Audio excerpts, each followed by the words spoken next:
Concord Station was built for peace, but it didn't smell peaceful. Its air was a careful mix, mineral dust for the Jinch, damp moss for the Iskar, and a thin human blend that left Captain Elias Cade slightly lightheaded. He stood in the summit hall with a glass of Kyari nectar, watching aliens trade polite words. The Karen officers moved like living math, smooth, precise, never wasting a gesture. Captain Cade.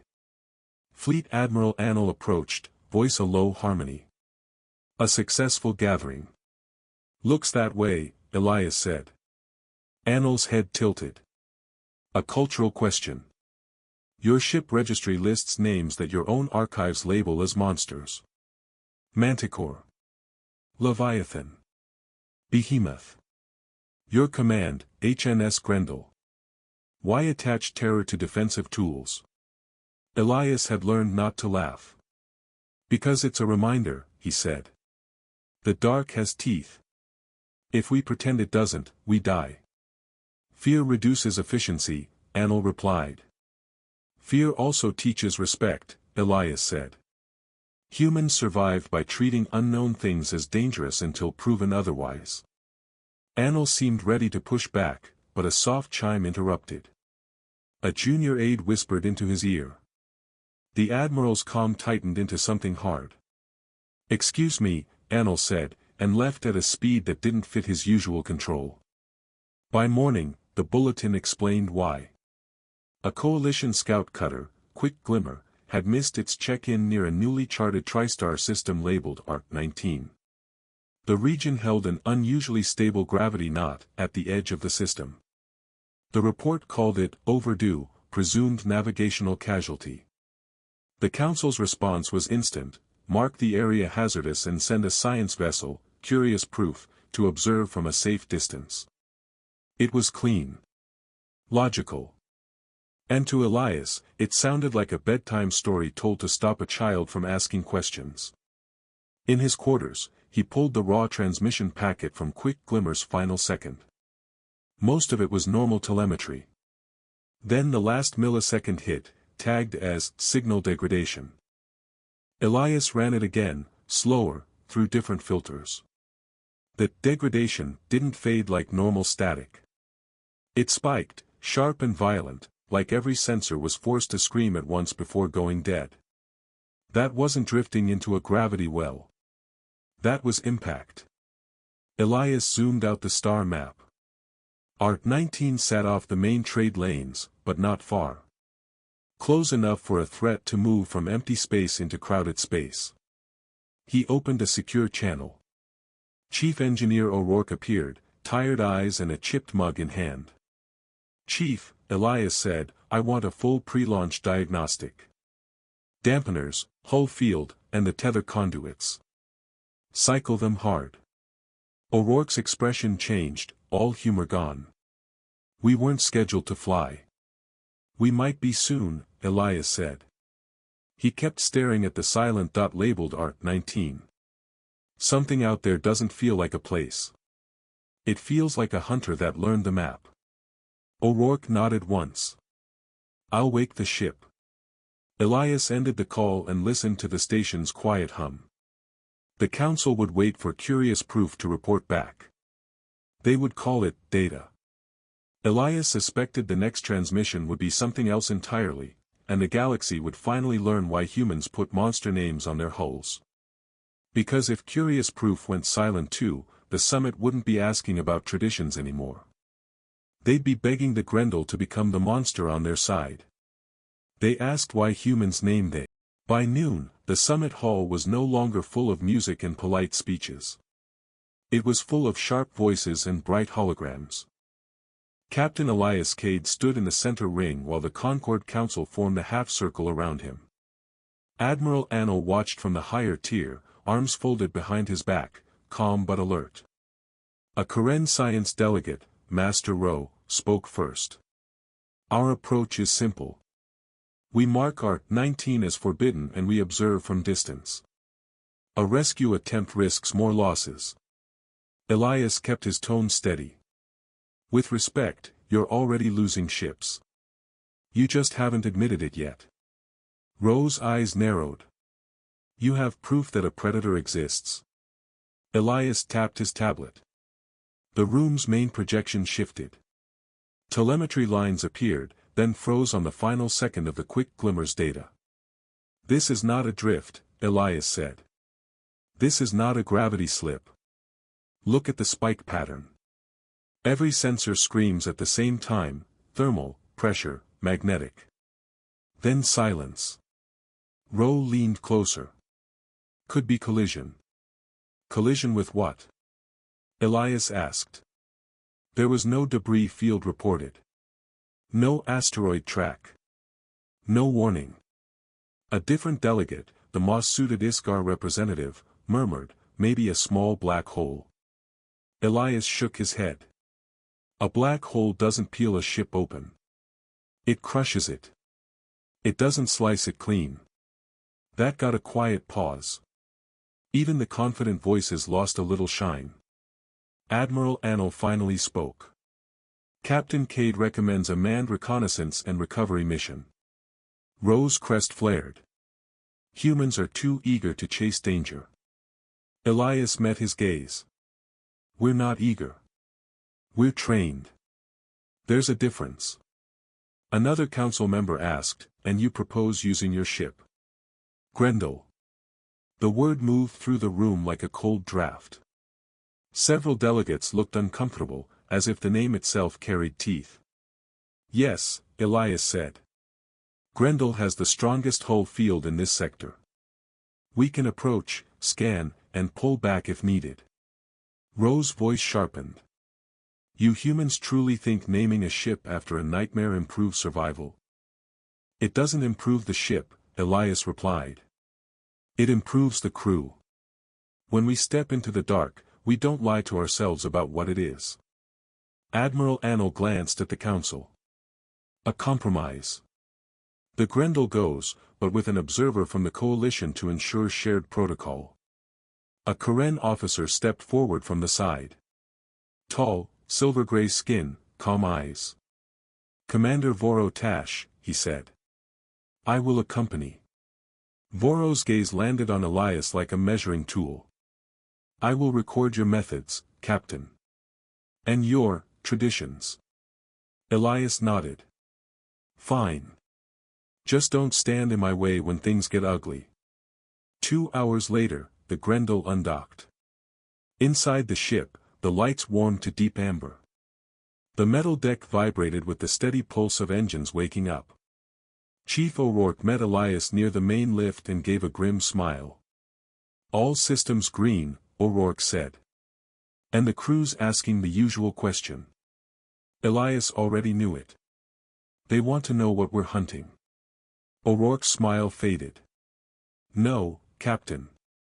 They want to know if we're being hunted. Elias didn't answer right away. As the Grendel turned toward the empty edge of the chart, Commander Voro studied the ship's outer display on a screen, the nameplate, the emblem, the carved line beneath it, an old human phrase used on certain warships. Voro read it aloud, slow. If you hear our name, run. He looked at Elias. Is that a joke? Elias stared at the starfield ahead, now stretching thinner and darker. No, he said softly. That's the part humans put on the hull so the universe remembers the warning, after we're gone.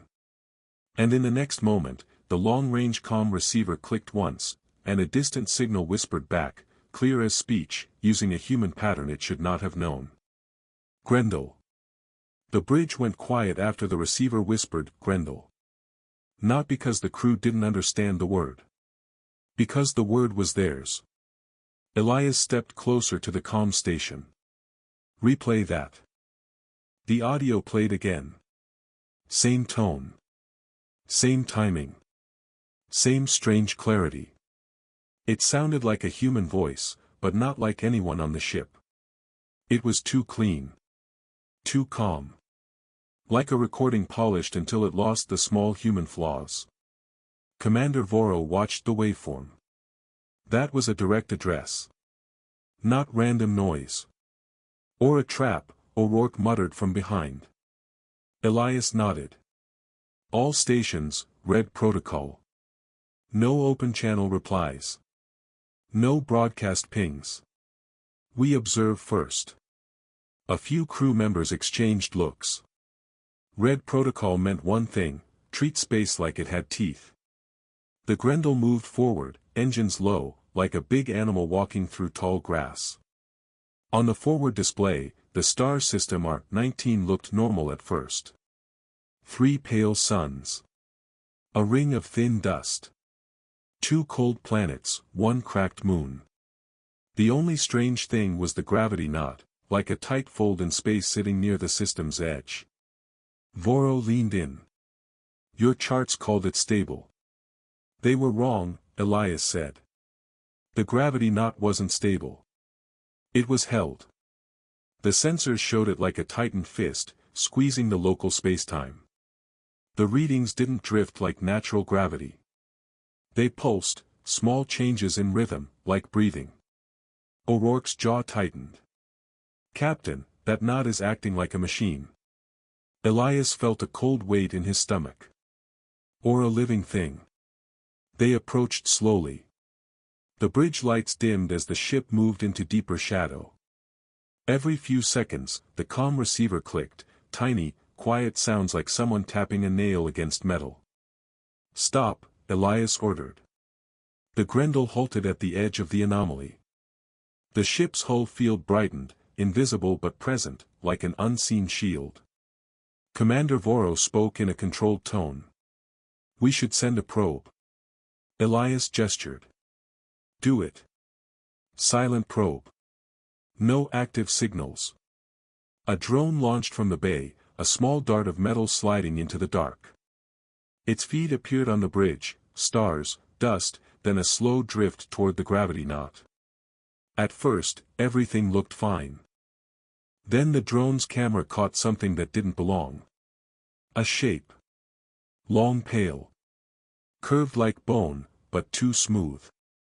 It wasn't a rock. It wasn't wreckage. It moved. Not fast. Not slow.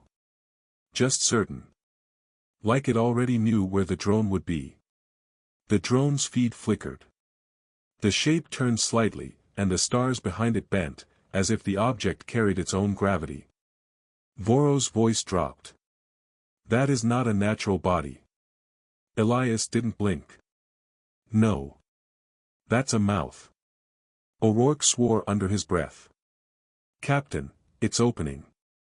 On screen, the pale curve split into layered plates, unfolding like a flower made of knives.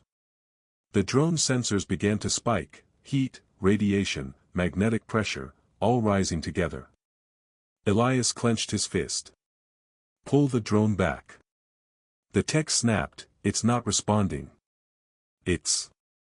The feed zoomed suddenly, like the drone was being pulled forward. The mouth filled the screen, huge and silent, and just before the signal died, the receiver on the Grendel spoke again. Not a whisper this time. A clear, patient voice, using perfect human rhythm. Come closer, Captain. I return what you lost. And Elias realized with a chill, whatever was out there didn't just know the ship's name. It knew him. The bridge stayed silent for 3 full breaths after the voice spoke. Come closer, Captain. I return what you lost. Elias stared at the dead probe feed. Kill the receiver, he ordered. The comm officer hesitated. Captain, if we shut it down, we'll lose. Shut it down, Elias repeated, sharper this time. If it can talk to us, it can listen too. The receiver went dark. The clicking stopped. For a moment, the ship felt safer, like closing a door in a storm. Commander Voro's eyes stayed on the sensor wall. That message used your language patterns. It formed a promise. It formed bait, O'Rourke said. And it dangled it right in front of us. Elias leaned on the rail, thinking fast. Master Rowe will want a clean report. Numbers, graphs, labels. But what we're seeing doesn't fit a category. Voro's tone stayed calm. Then we define a new category. Elias gave a short nod. Agreed. First rule, we do not approach that knot blind again. A junior tech spoke. Captain, we're getting passive returns from inside the knot. Like reflections. But, wrong. Elias moved to the display. The returns were faint lines, like ghost echoes. At first, they looked like random shapes. Then his brain did what brains always do, found a pattern. They were hull outlines. Dozens of them. Small cutters. Medium freighters. A few large frames that made Elias's throat tighten. How many? He asked. The tech swallowed. At least 30. Maybe more. Rex, O'Rourke muttered. Elias stared harder. Not Rex. If they were Rex, we'd see debris clouds. We'd see scatter. This is, organized. Commander Voro lowered his voice. A collection. A cold thought slid into Elias's mind, a pantry. O'Rourke stepped closer. Captain, that voice, it said, I return what you lost. What did it mean? Elias didn't answer right away. Then he spoke slowly. Quick glimmer. The missing crew. It's offering them back. Voro's eyes narrowed. To lure you. Yes, Elias said. And it used my rank. My language. It's studying us. Another tech called out, Captain, we have a new passive signal. Very weak. Not from the anomaly. From deeper in the system. Elias pointed.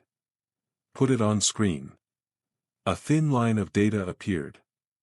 Not a broadcast. Not an active ping. More like a leaking distress beacon, old and tired. The comm officer said, it's human-coded, but broken. Like someone tried to send it through mud.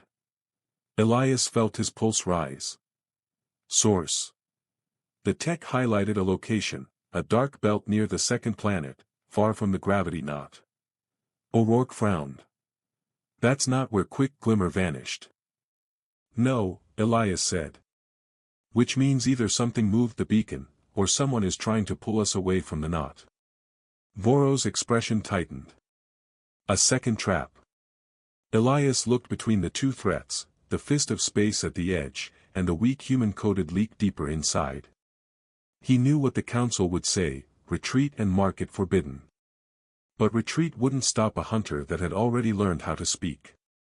Elias turned to the crew. We don't split up. We don't chase. We test. O'Rourke lifted an eyebrow. How? Elias's eyes stayed on the faint distress line. We send something the monster can't resist, and something it can't digest. Voro's voice was careful. Captain, what are you planning to throw into the dark? Elias didn't smile, but his tone carried steel. A lie, he said. And a knife inside it.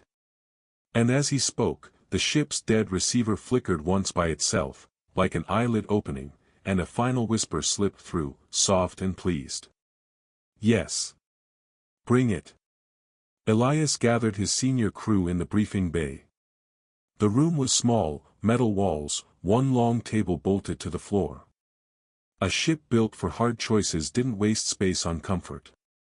Commander Voro stood near the door, arms behind his back, watching everything like a silent camera. Elias tapped the hollow projector. Two markers lit up in the air, gravity knot on the edge of the system and faint distress leak near the second planet. We have two problems, Elias said. One is loud and proud. The other is quiet and suspicious. O'Rourke rubbed his jaw. The knot is the mouth. The distress leak is, what? Another mouth? Maybe, Elias said. Or maybe it's a hook. The big thing pulls our eyes one way, the small thing pulls our feet another. Voro's calm voice cut in. You said we would test. Not chase. We will, Elias replied. We're going to feed the knot something it wants, while we keep our distance. And we'll watch how it reacts. O'Rourke frowned. You want to bait it? Elias nodded. But not with a real ship. He brought up a new blueprint, a compact drone frame shaped like a shuttle, with a thin outer shell that could mimic human hull signatures. Voros' eyes narrowed. A decoy. A decoy with teeth, Elias said. We'll load it with a compressed pulse charge. Not a bomb. Not a weapon in the usual sense. A burst that overloads local fields and forces a moment of clarity. O'Rourke gave a low whistle. So if it grabs the decoy. It bites, Elias finished. And for 1 second, the knot can't pretend. Either it's a machine and its systems stutter, or it's alive and it flinches. Either way, we learn. Voros' tone stayed neutral, but his posture tightened. Risk. If it adapts. That's why the lie matters, Elias said. We're going to make the decoy look like a rescue craft full of life signs. O'Rourke glanced at the medical officer stationed in the corner. Fake bios. Fake everything, Elias said. Heat. Breath cycles. Heart patterns. Enough to make a predator hungry. One of the bridge techs, Hayes, spoke up from the side. Captain, what about the distress leak? If that's real, if someone's alive. Elias held up a hand. We don't ignore it. But we don't run to it, either. The first move is the test. Then we decide. The crew nodded. They didn't like it, but they understood it. In deep space, panic killed faster than any enemy. An hour later, the Grendel drifted near the edge of the gravity knot again. Engines idle. Hull field tight. Every passive sensor wide open. The decoy launched, a small white shape floating into the dark like a helpless animal. It carried a cracked transponder ID, something old, something desperate. It carried fake life signs, small and warm. They waited. Nothing happened for 10 seconds. Then the stars around the decoy warped, just a little, like space sighed. O'Rourke leaned forward. It's pulling. The decoy started sliding toward the knot, slow at first, then faster. Not like gravity, more like a hand closing around a rope. Voros' voice dropped. The anomaly is responding to stimulus. Elias watched the distance counter drop. Hold, wait until contact. On screen, the pale shape appeared again, those smooth plates, that impossible curve. The mouth opened, wider than the last time. The decoy crossed the threshold. Elias spoke one word. Now. Hayes triggered the pulse charge. For a heartbeat, the knot's surface flashed, not bright, not fiery, more like a curtain ripped open. The sensors spiked, then stabilized into a clean pattern. And the bridge screens filled with something Elias didn't expect. Inside the knot, there weren't just ship outlines. There were active power signatures. And one of them matched a human cutter class, still running, broadcasting a weak, broken signal from inside the monster's throat. O'Rourke whispered, Captain, that means Quick Glimmer wasn't destroyed. Elias felt his blood turn cold. Because the receiver, still supposedly shut down, clicked once, and a voice came through, quieter than before, almost amused. Good. You saw it. Now come take them. The moment the voice returned, Elias's eyes snapped to the comm officer. I thought the receiver was off, Elias said. It is, the officer answered, pale. Captain, it's not coming through the receiver. The bridge went still. Elias understood. The sound wasn't traveling through their systems the normal way. It was slipping into the ship like a thought, using fields, vibrations, any thin crack it could find. Commander Voros spoke softly. It is interfacing with your whole field. O'Rourke's hands tightened on the rail. So we can't truly shut it out. Not completely, Elias said. But we can control what we give it. He turned to the sensor wall. The pulse had torn the knot's mask for a second, and the picture was clearer now. The gravity knot wasn't a simple distortion, it was a layered pocket, like folded space holding a chamber inside. And inside that chamber were ships. Not debris. Not scrap. Ships lined up in slow orbit like tools hung on a wall. Some were dark and dead. Some flickered with weak power. A few, too few, showed living heat signatures. Elias forced his breathing steady. Confirm life signs. Hayes spoke carefully. Multiple. Not many. But enough to be certain. Most are low. Like people in sleep pods or emergency hibernation. Voros' gaze stayed fixed. It keeps them alive. O'Rourke hissed, like food. Elias nodded. Or like bargaining chips. The voice had said, now come take them. That wasn't just hunger. That was control.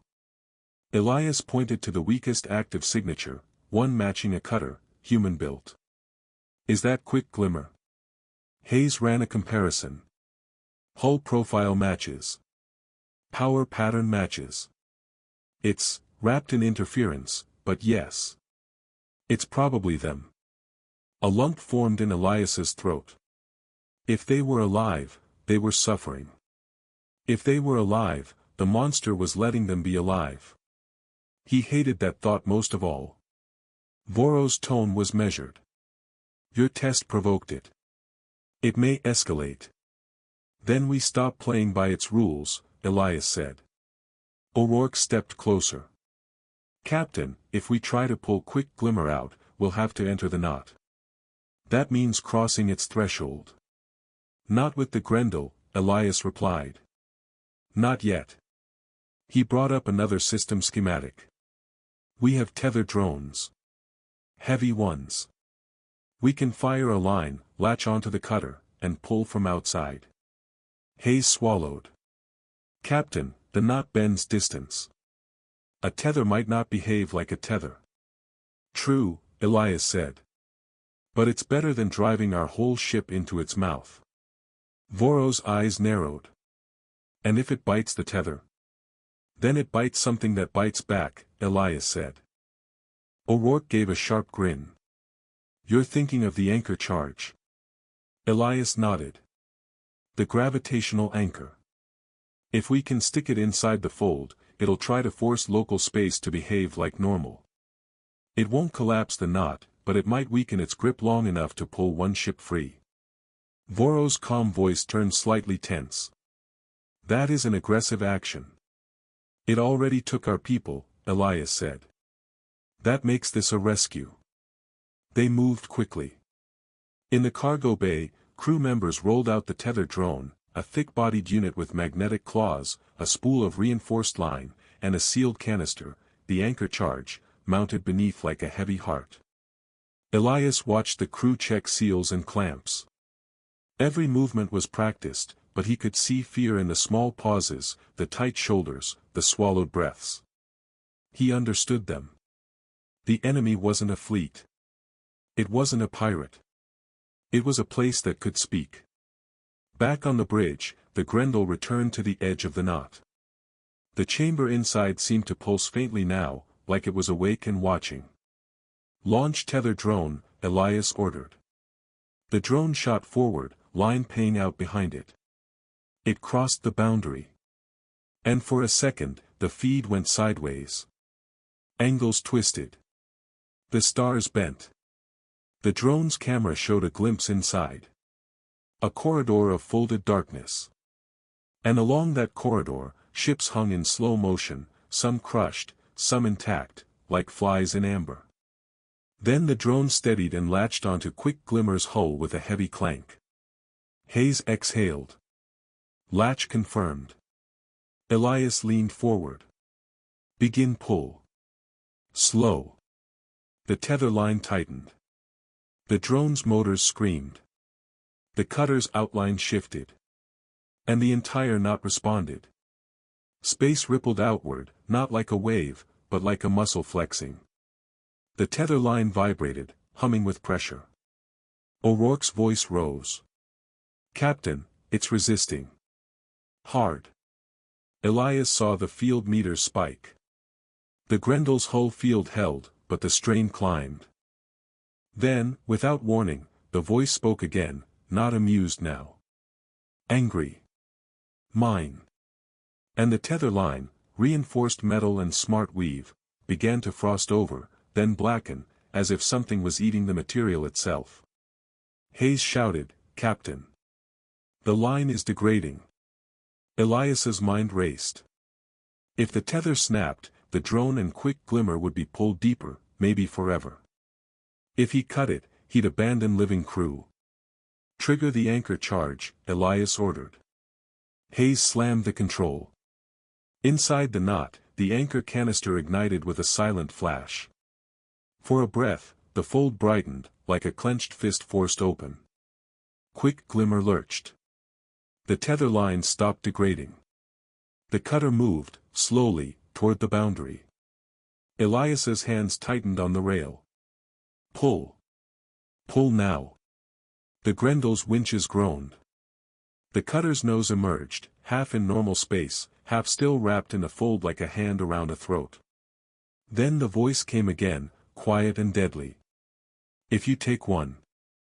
I take two."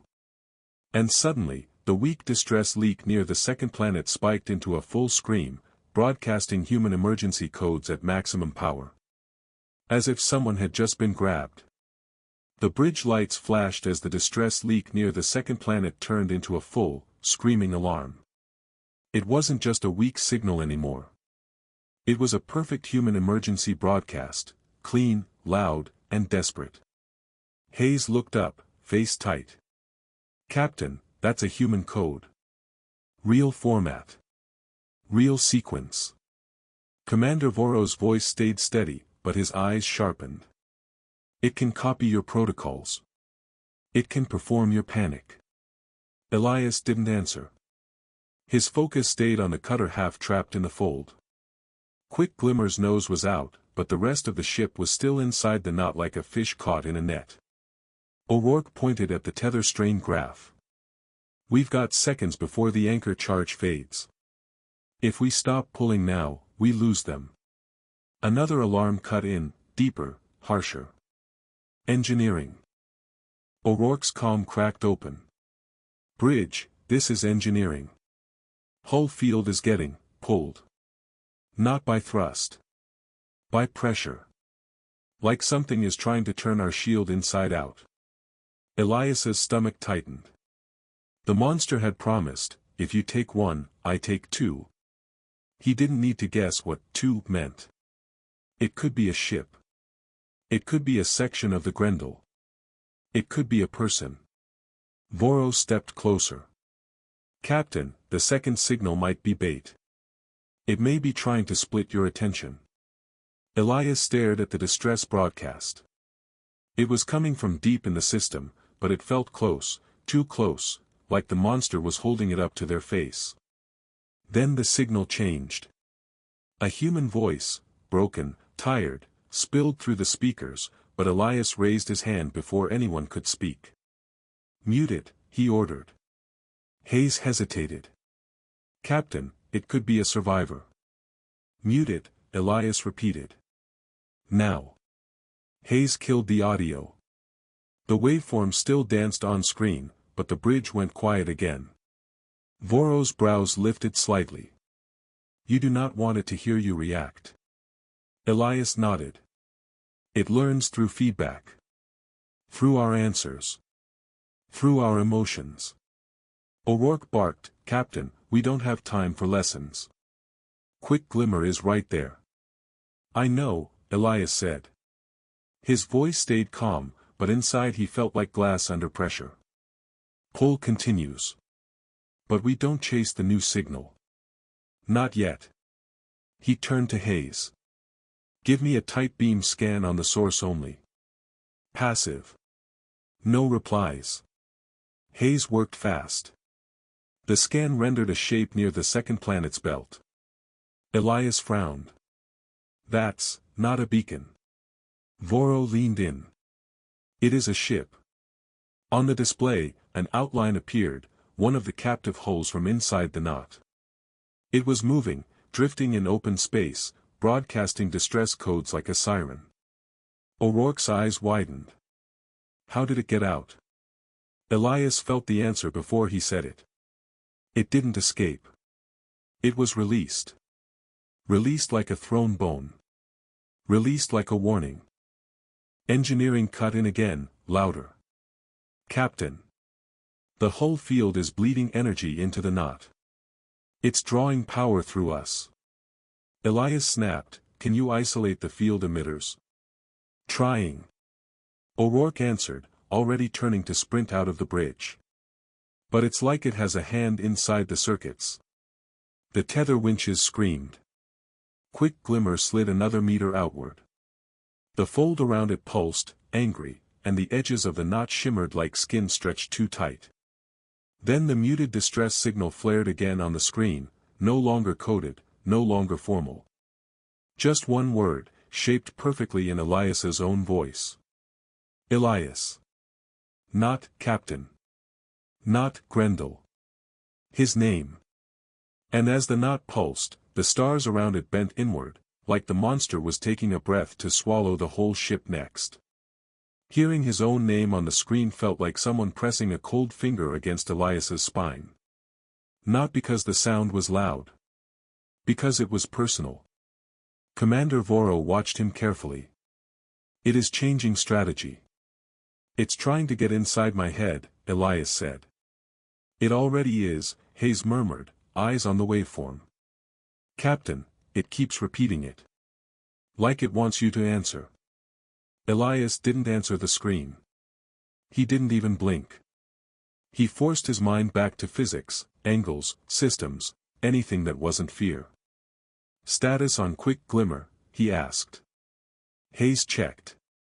We've pulled it 3 more meters. Half the hull is out. But the fold is tightening. The anchor charge is fading. Engineering comms crackled. O'Rourke's voice came through, breathless and angry. Bridge, I've isolated 2 emitters. The others keep draining into the knot. It's drinking our shield like water.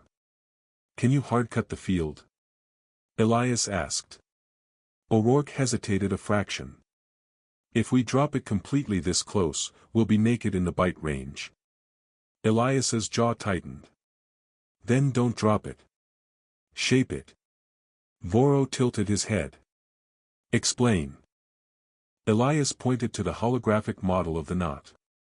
Right now our whole field is a smooth bubble. It can grip it, pull at it, siphon it. But if we reshape it into a directional wedge, like a shield pushed forward, we can reduce surface contact. Hayes looked uncertain. Captain, that's not standard. That's why it might work, Elias said. Standard is what it expects. Voro's calm voice turned sharp. And if it fails? Then we lose, Elias said plainly. But if we keep doing the safe thing, we lose anyway. Because it will follow us out of this system. The bridge fell quiet again. Even the hum of the Grendel felt smaller against the pressure building in the dark. Elias opened an all-stations channel. Crew, this is the captain. We're switching to wedge field formation. Expect turbulence. Hold on to something solid. The ship responded with a deeper vibration as field emitters reconfigured. Panels on the bridge flickered. The gravity knot pulsed as if it sensed the change. O'Rourke's voice returned, tight with effort. Bridge, wedge is forming, now. The Grendel's field changed shape, a forward-leaning barrier instead of a full sphere. The drain rate dipped. Hayes exhaled. Captain, siphon pressure down 30%. Good, Elias said. Now pull hard. Maximum winch. The tether winches roared. Quick glimmer slid outward like a tooth being yanked from a jaw. The fold tightened, resisting, but the wedge field held the ship steadier, reducing the monster's grip. For a moment, Elias dared to believe. Then the knot did something new. The folded corridor inside it brightened, and outlines of other ships shifted, like items on a shelf being rearranged. A large frame turned slowly, and its power signature surged. Hayes' voice shook. "Captain, it's waking another one."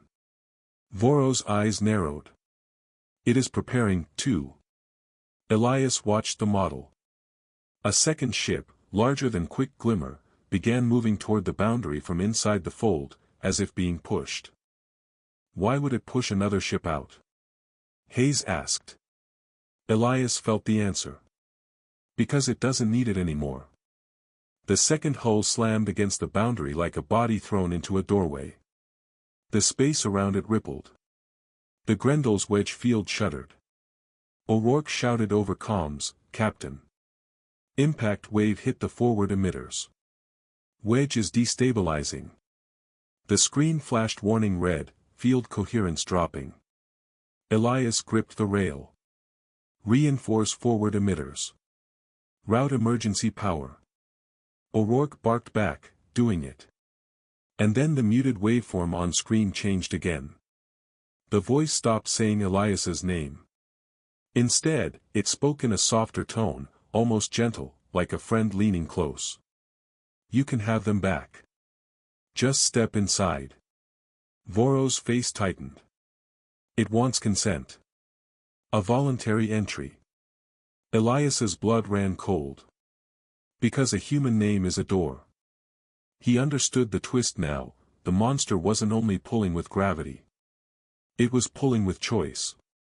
And the next decision, one step forward or one step back, could decide whether the Grendel escaped, or became part of the pantry forever. Elias kept his hands on the bridge rail while the knot whispered its offer. "You can have them back. Just step inside." Commander Voro watched the field graph. "It is waiting for a human choice. It wants consent," Elias said. "Not because it's polite. Because it makes the trap stronger." Hayes glanced at the display. "Captain, it keeps using your voice pattern. It's trying to make you answer without thinking." Elias breathed in slowly. Then he made a different decision. "No one speaks to it," he said. "No one answers its questions. Not with words. Not with feelings." O'Rourke's voice cut in from engineering. "Wedge field is holding, but it's shaking. If it throws another ship at us, we'll lose coherence." Elias nodded once. "Then we stop treating it like a mystery." He pointed at the hologram of the knot. "Humans have an old habit. When we meet something we don't understand, we give it a name. Not to honor it. To track it." Voro frowned slightly. "A name is not a weapon." "It can be," Elias said. "A name is a handle. A tag. A hook for the mind. And right now, it's trying to name me to pull me in." Elias turned to Hayes. "Open a sealed log entry. New contact designation." Hayes blinked. "Captain." "Do it." Hayes typed. "Designation ready." Elias spoke clearly, not to the knot, but to his own crew. "From this moment, we call the anomaly Harrogate." Voro repeated it softly. "Harrogate." Elias continued, "Any time it tries to speak, you answer only with that word. Not your name. Not your fear. Harrogate. That's all." Hayes nodded. "Understood." The knot pulsed, almost like it heard the label and disliked it. Elias pointed at the tether status. Quick glimmer still hung half in, half out. The anchor charge was weak now, like a dying heartbeat. "Winch to maximum," Elias ordered. "All power we can spare." The Grendel groaned as systems rerouted. The wedge field brightened. The tether line screamed under strain. Quick glimmer slid another meter out. Then the knot flexed again, like a jaw tightening. The voice returned, gentle as poison, using Elias's tone. "Elias, come inside." No one answered. Hayes swallowed and said the only approved word. "Harrogate." The bridge went quiet. The voice tried again, slower. Elias. Hayes, firmer this time, Harrogate. For the first time, the knot's pulse stuttered, just a little. Like the thing didn't like being denied a personal grip. O'Rourke shouted from engineering, Captain. Field drain rate just dropped. It's losing purchase. Good, Elias said. Pull. The winches roared. Quick Glimmer tore free with a final lurch, tumbling into normal space like a fish ripped from a net. The tethered drone latched hard and stabilized it. Hayes let out a shaky breath. Cutter is clear. Quick Glimmer is out. Elias didn't celebrate. Scan for survivors. Hayes checked the readouts, then froze. Captain, life signs are present. But, strange. Voro stepped closer. Define strange. Hayes swallowed. There are multiple bodies in hibernation pods, but only one active heart pattern.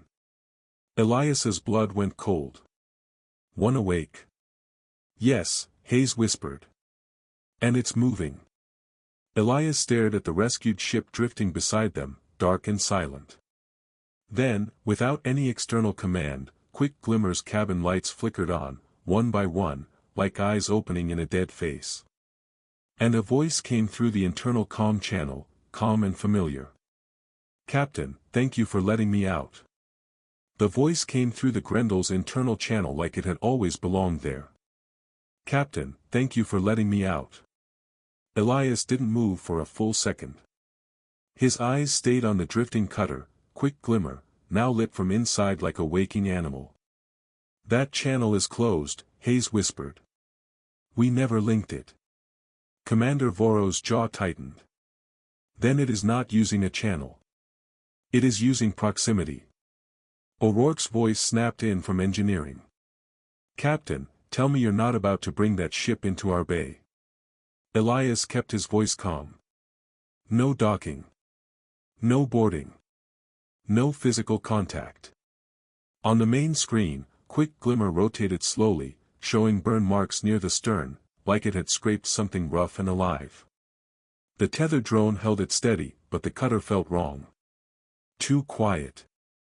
Too clean. Like a stage set waiting for an actor.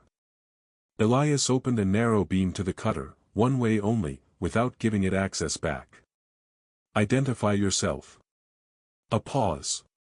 Then the same calm voice returned, shaped like human speech, wearing gratitude like a mask. This is Lieutenant Marrick Stone. Quick Glimmer. I'm the only one awake. Hayes checked records quickly. Captain, that name is real. That is the listed pilot. Elias didn't relax. Lieutenant Stone, state the emergency code of the day. Another pause, slightly longer. Raven, 12. Hayes blinked. That's correct. Elias felt ice in his chest anyway. A predator could memorize codes. A liar could copy paperwork. The question was never, can it repeat facts? The question was, does it carry a mind that belongs to us? Elias spoke again, precise. Lieutenant, describe the inside of the knot. What did you see? The cutter's lights flickered, almost like a laugh. I saw what you saw. A pantry. A fold.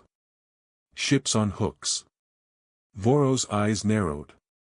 That exact metaphor is in your earlier briefing. Elias said nothing. The voice had chosen the same words humans used. That was not comfort. That was theft. Elias switched to a private channel with Voro and Hayes only. It's mimicking. It might be Harrogate wearing a human name. Hayes swallowed. But the codes. Codes are easy, Elias said. Pain is harder. He returned to the one-way beam. Lieutenant Stone, tell me something only you would say. Not from a log. Not from a handbook. Another pause. Then. I'm sorry, the voice said softly. I couldn't keep them asleep. It kept tapping the hull, like fingers. It promised it would stop if I listened. I listened. Hayes's eyes watered. Captain, that sounds. Elias cut him off with a raised hand. Lieutenant, what did it ask for? The cutter's lights brightened again, slow and steady. Names, the voice said. It asked for names. It said names taste like doors. Voros' expression hardened. It learned your theory. Elias's pulse thudded in his ears. Harrogate wasn't just feeding on ships. It was feeding on identity. It was collecting labels and using them like keys. Elias asked the final question, the one he hoped would end the lie. Lieutenant Stone, he said, if you're human, if you're you, say the word we chose. What do we call the anomaly? The reply came instantly, too fast, too confident. Elias. The bridge temperature felt like it dropped. Hayes's hands shook. Elias's voice went flat. Wrong answer. Quick glimmers interior lights flared all at once, every compartment, every corridor, like a signal beacon. And then the cutter's docking clamps the Grendel had not activated, extended by themselves, reaching toward the Grendel like open hands. O'Rourke's voice roared in the comms. Captain. Something just tried to override our bay controls. Elias stared at the cutter drifting closer, friendly voice still purring through the air like smoke. Let me in, and I will return the rest. And behind quick glimmer, the gravity knot pulsed again, wider now, like Harrogate was opening its mouth for the Grendel next. Elias didn't shout. He didn't curse. He didn't flinch. He simply said, cut the tether. Hayes stared at him. Captain, if we cut it, we lose quick glimmer. We already lost it, Elias replied. His voice was low and steady. What's drifting there is not a rescue. It's a key. Commander Voros' eyes narrowed. You are certain? Elias kept watching the cutter's bright interior lights, the unnatural timing, the perfect calm voice. A human in shock doesn't perform like this.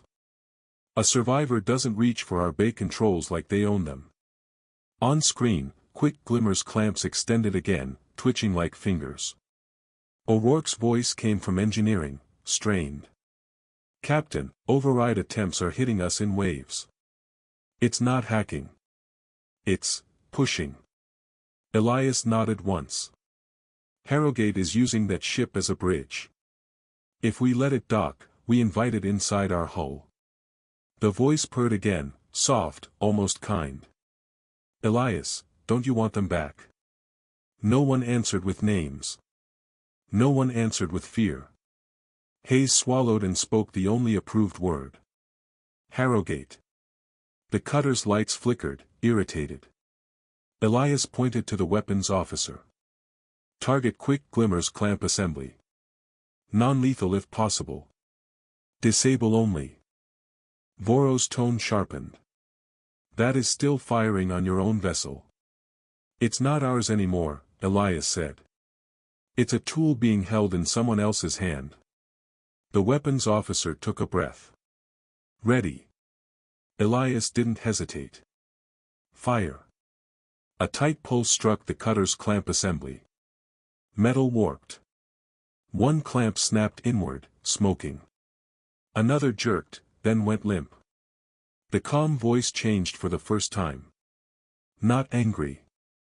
Not panicked. Confused. Why, hurt me? Elias felt a sting behind his eyes. Because somewhere in that ship, people had once lived and laughed and cursed and hoped.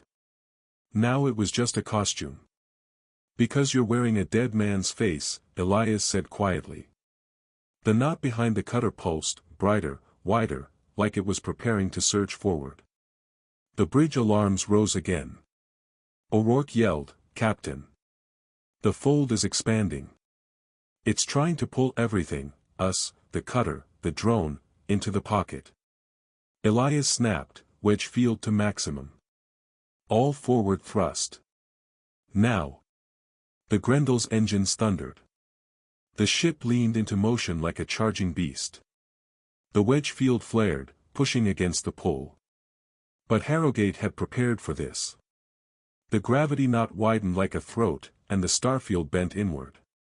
The voice returned, no longer gentle. You named me. You marked me. Now you belong to me. Elias gritted his teeth. Wrong again. He turned to Hayes. Send the anchor charge code, detonate the remaining payload. Hayes' eyes widened. Captain, the anchor's still inside the fold. If it detonates fully, it could rip the pocket. That's the point, Elias said. We don't need to kill it. We just need it to cough. Voro stepped closer, voice tight. This is irreversible. Elias met his gaze. So is letting it learn to dock with us. Hayes' fingers hovered, then pressed the command. Inside the fold, the anchor's remaining core ignited. Not a bright explosion, more like a deep, silent punch that made space stumble. The gravity knot spasmed. The pull faltered. Quick glimmers lights blinked out as if something lost power mid-sentence. The Grendel surged backward, engines screaming, wedge field holding. For 3 long seconds, the ship slid free of the knot's reach. Then the stars straightened. The alarms eased. Silence returned, heavy and shaking. Hayes whispered, "We're out." Elias let out one slow breath. Status on quick glimmer. The cutter drifted behind them, dark now, clamps broken, no voice. It looked like a normal dead ship again, just metal in space. Hayes swallowed.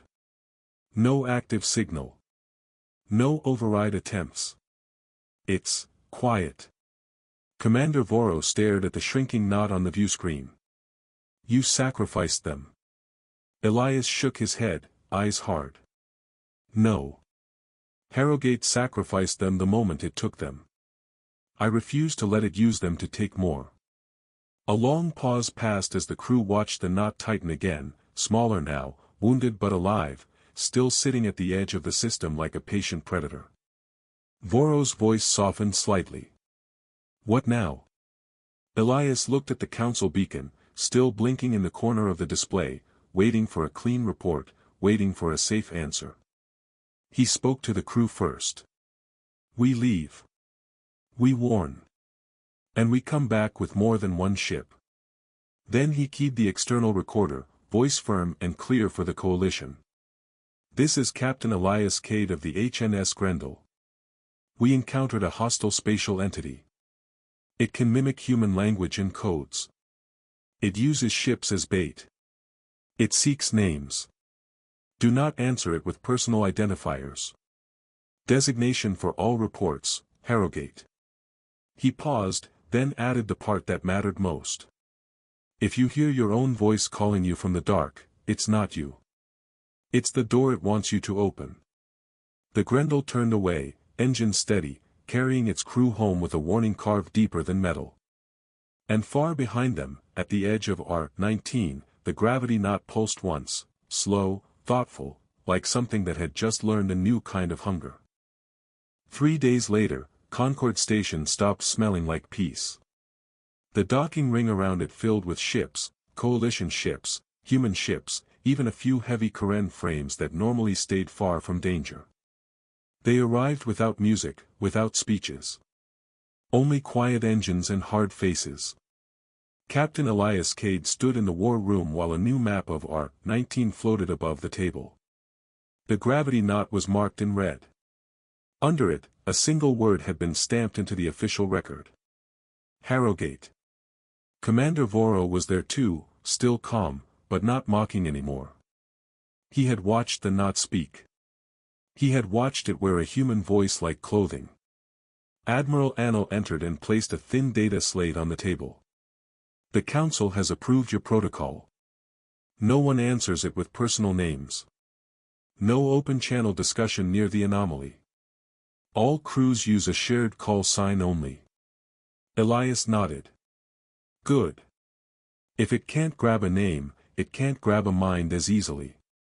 Voro tilted his head. You believe the name itself has power. It's not magic, Elias said. It's discipline. Humans don't win every fight by being stronger. We win by refusing to give the enemy what it wants. The rescue plan was ugly and simple. They wouldn't send one ship into Harrogate's mouth. They would send a net. First, a line of unmanned anchor pods, 10 of them, would be fired into the fold from different angles. Each pod carried a stabilizer charge, tuned to force local space to behave more like normal space for a short time. Not long enough to destroy the fold.